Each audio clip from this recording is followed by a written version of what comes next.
Assalamu alaikum. Welcome to my class.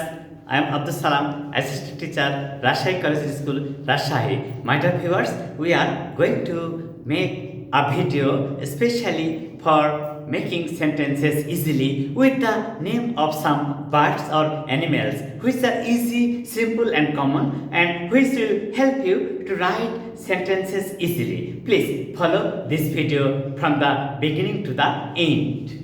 The first one is if you say owl, owl.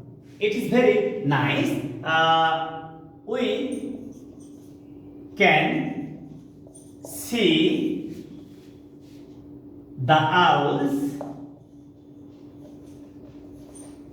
We can see the owls in the barn of the farmers. আচ্ছা, এই সেন্টেন্সটা কত সহজে আমরা লিখতে পারলাম। প্রথমে বলছি আউল, আউল অর্থ পেঁচা, আউল অর্থ পেঁচা। তার বলছে we can see the owls in the burn of the farmers. তাহলে এখানে আমরা সহজেই বুঝতে পারলাম যে আমরা কৃষকের গোলাবাড়িতে পেঁচা দেখতে পাই। আমরা কৃষকের গোলাবাড়িতে পেঁচা দেখতে পাই। ইজিলি এটা আমরা লিখতে পারছি। আচ্ছা, এখন যদি বলি আলবাট্রস, আলবাট্রস, তাহলে এই ওয়ার্ডসটাকে আলবাট্রস একটা সামুদ্রিক পাখি। আলবাট্রস কি? একটা সামুদ্রিক পাখি। তাহলে এখানে তুমি সহজে বুঝতে পারবে যে you can see the Albatross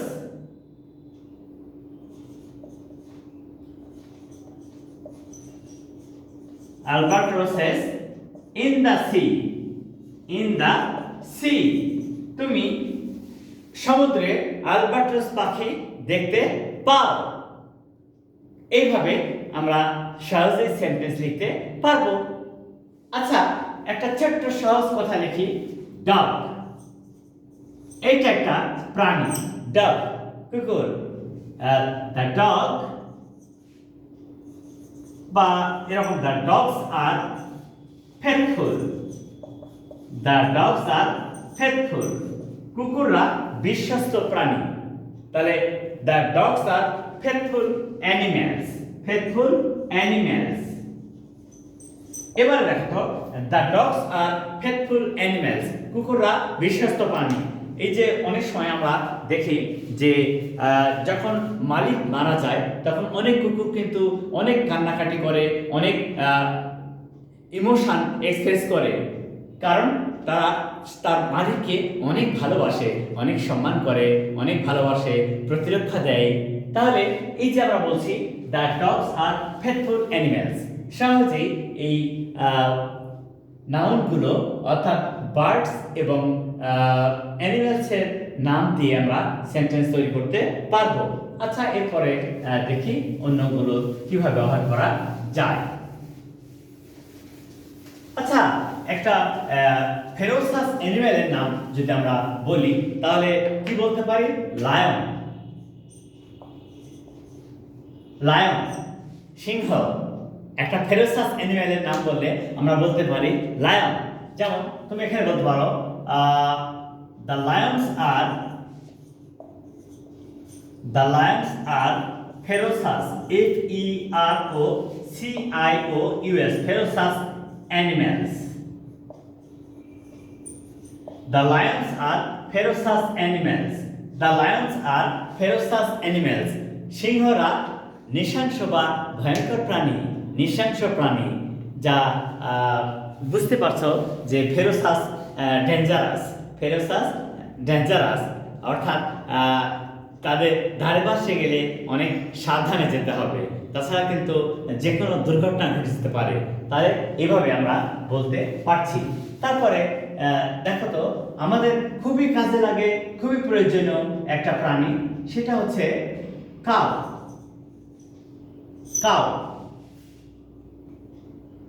আচ্ছা, আমরা কিন্তু অনেক কিছু জানি, তারপরে হঠাৎ কিছু বলতে বললে বা লিখতে বললে আমরা তখন বুঝতে পারি না। কিন্তু আমাদের ভিডিওগুলো তোমাদেরকে ছোট ছোট ইংরেজি শিখতে এবং বলতে হেল্প করবে। যেমন the cow is a domestic animal. Domestic animal. The cow is a domestic animal. গরু হচ্ছে গৃহপালিত প্রাণী। গরু হচ্ছে গৃহপালিত প্রাণী। তাহলে the cow is a domestic animal. গরু গৃহপালিত প্রাণী। তাহলে এই সহজে এই ওয়ার্ডস গুলো দিয়ে আমরা সেন্টেন্স লিখতে পারছি। আচ্ছা, ডিয়ার, এই ডিয়ার অর্থ হরিণ। তোমরা তো জানো যে হরিণ দেখতে অনেক সুন্দর, অনেক সুন্দর, এবং হরিণের মাংস কিন্তু খাওয়া যায়, but not permitted for all the people of Bangladesh. It is forbidden. It is forbidden. তাহলে you can see the deer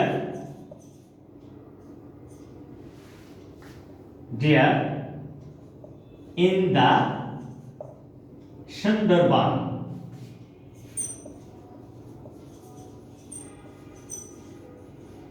তাহলে তুমি সুন্দরবনে হরিণ দেখতে পেতে পারো। তুমি সুন্দরবনে হরিণ দেখতে পেতে পারো। তাহলে ডিয়ার অর্থ হরিণ, এটা দিয়ে তুমি সহজে সেন্টেন্স তৈরি করতে পারছো। আশা করি এভাবে তোমরা অনেক সেন্টেন্স লিখবে, অনেক সেন্টেন্স লিখে নিজের স্কিলটাকে বাড়াবে।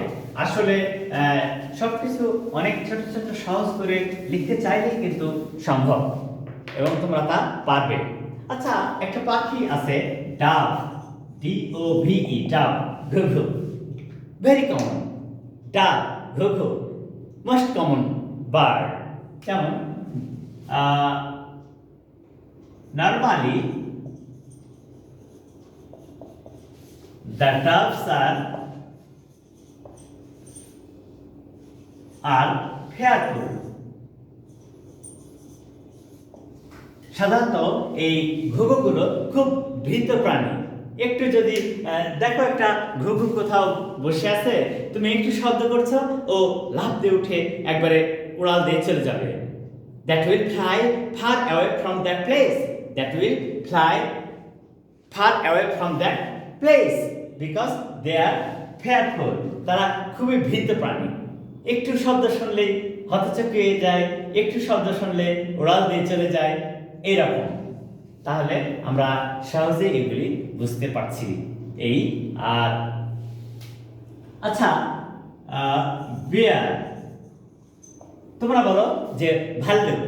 বিয়ার, ভাল্লুক, এটা কিন্তু ভয়ঙ্কর একটা ফেরোসাস অ্যানিমেল। কিন্তু ওই যে একটা মজার গল্প আছে না, two friends in the forest, two friends and a bear in the forest. তাহলে সেটা কি দেখো তো, a boy saw a bear in the forest.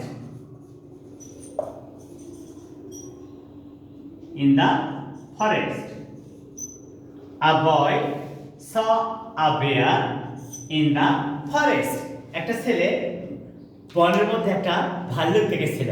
একটা ছেলে বনের মধ্যে একটা ভাল্লুক দেখেছিল। তোমরা কিন্তু একটা মজার গল্প জানো, সেটা হচ্ছে two friends and a bear in the forest. এখানে গেলে কিন্তু বোঝা যায় যে who is the real friend, who is the real friend.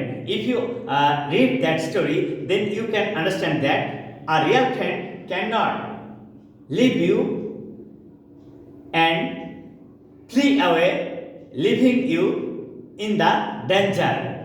But if someone flee away and keep you in the rough situation, in the danger, he or she is not your real friend. So be careful at the time of choosing friends. Be careful at the time of choosing friends. তাহলে আমরা সহজেই কিছু ওয়ার্ডস তৈরি করতে পারছি যা অত্যন্ত প্রয়োজন, এবং এই ছোট ছোট সেন্টেন্সগুলো আমাদেরকে হেল্প করবে বড় সেন্টেন্স লিখতে। তাহলে আশা করি তোমরা এটা বুঝতে পারছো। তো সো মাই ডিয়ার ভিউয়ার্স, এখন থেকে তোমরা এই যে ছোট ছোট পাখির নাম, ছোট ছোট অ্যানিমেলসের নাম বা যে কোনো সিম্পল ইংলিশ ব্যবহার করে সুন্দর করে সেন্টেন্স লেখার অভ্যাস করো। আশা করি তোমরা অনেক কিছু লিখতে এবং বলতে পারবে। So please share my videos to your friends and tell them to share and subscribe. আসসালামু আলাইকুম।